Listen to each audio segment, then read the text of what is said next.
Assalamu алейкум, қадірлі көрермандар, орозоңуздар құтты болсын. Урматтуу бир туугандар, бүгүн ороз айындагы дагы бир берекелүү күнгө күбө болуп турабыз.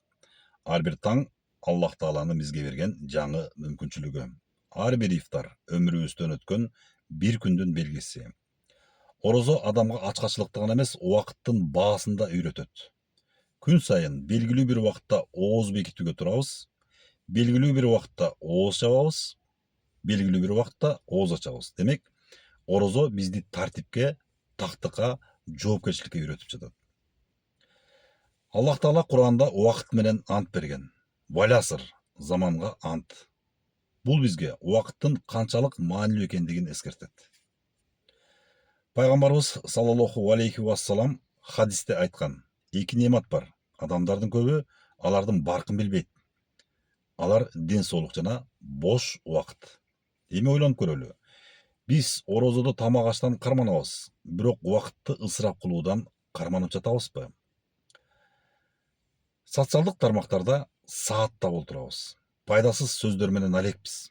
Маанисиз талаш тартыштарга аралашабыз. Мунун баары өзүбүзгө зыян. Орозо бул убакытты тазалоо. Орозо бул өмүрдү иретке келтирүү. Ар бир өткөн күн кайра кайтып келбейт. Кечээки орозо тарых, бүгүнкү орозо аманат. Ал эми эртеңки орозого жетерибизди бир Кудай билет. Ошондуктан бүгүнкү күндү текке кетирбейли. Жок дегенде бир бет Куран окуу өмүргө нур берет. Бир жакшылык кылуу таразага салмак. Бир жакшы сөз жүрөккө шифа.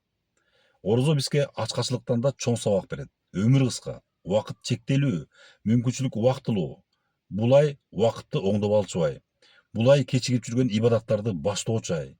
Бул ай жашоону өзгөртүүчү ай. Балким бул орозо биздин акыркы орозобуз болушу мүмкүн. Ошондуктан ар бир күндү акыркы күндөй өткөрөлү. Аллах Таала орозолорубузду кабыл кылсын, убактыбызды берекелүү кылсын, өмүрүбүздү пайда менен толтурсун. Кайрадан эфир аркылуу жолугушканча сак саламатта болуңуздар. Ассаламу алейкум ва рахматуллахи ва баракатуху.